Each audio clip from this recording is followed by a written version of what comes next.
Puisqu'à partir de 9 h samedi, vous avez rendez-vous au dojo de Wascal avec l'Euro Métropole Master 2010.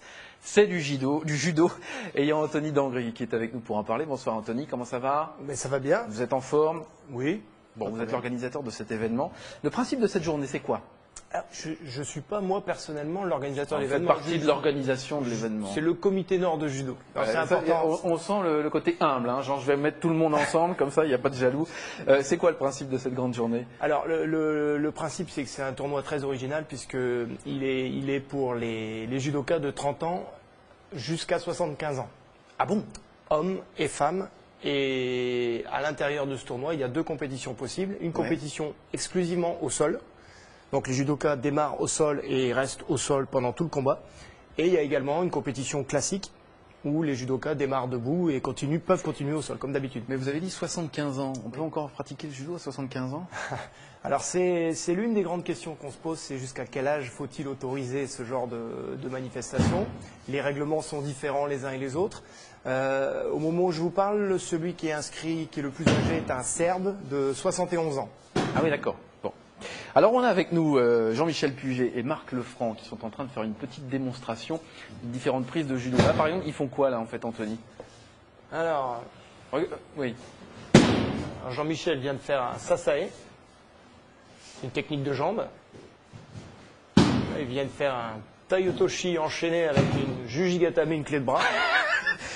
J'adore les noms en fait. Vous avez dit quoi, hein, Jujigatame. Un jujigatame. Ah ouais, effectivement. Alors, là, on a deux masters. Et Marc, il est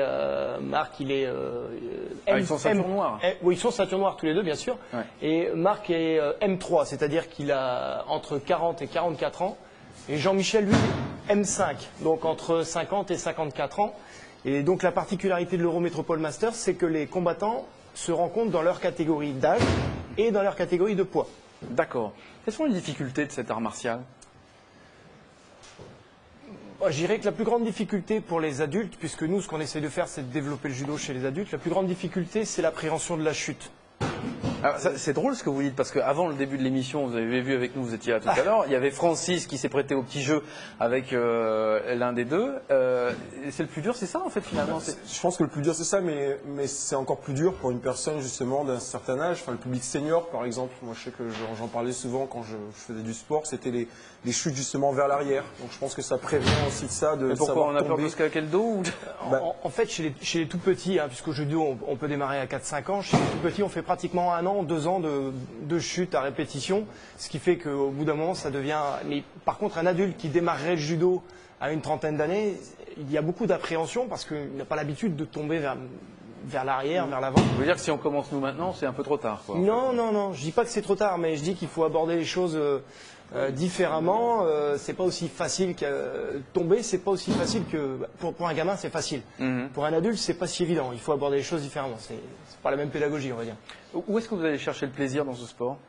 Alors ça, c'est une question très sympa. C'est que je pense qu'on est tous restés de grands enfants. Donc que ce soit mes amis Jean-Michel, Marc ou moi, on reste des gamins quelque part. On a envie de faire de la compétition. On a toujours ce plaisir qui fait que... Et c'est pour ça que notre Serbe de 71 ans, il veut combattre samedi. C'est qu'il prend plaisir à combattre.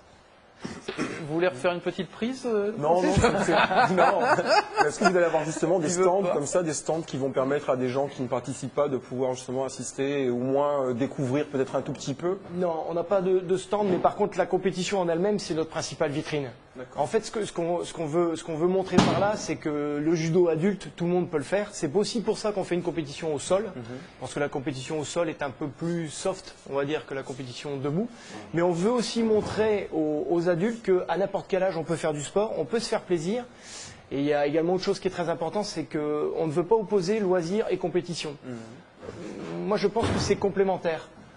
Systématiquement dans le sport on oppose le loisir et la compétition. Moi je pense qu'on peut, les deux peuvent se compléter.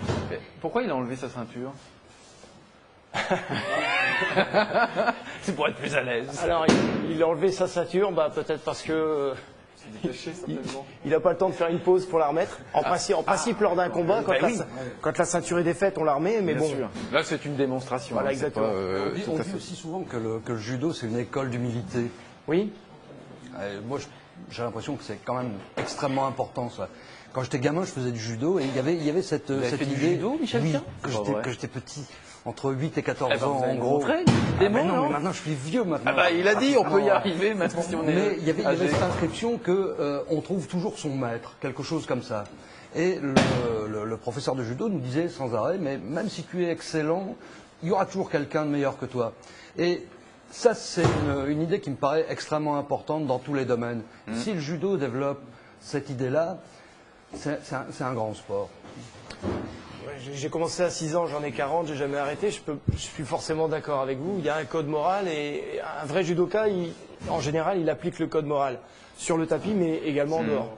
Alors, on va donner tous les détails de ce rendez-vous de judo. C'est donc samedi, ça commence à 9h, à l'ouverture des portes. Ouverture du public à 9h, avec un petit avant-programme en danse avec une association de Wascal, le CLASC. D'accord. Et ça va durer 15 à 20 minutes. Début des combats à 10h.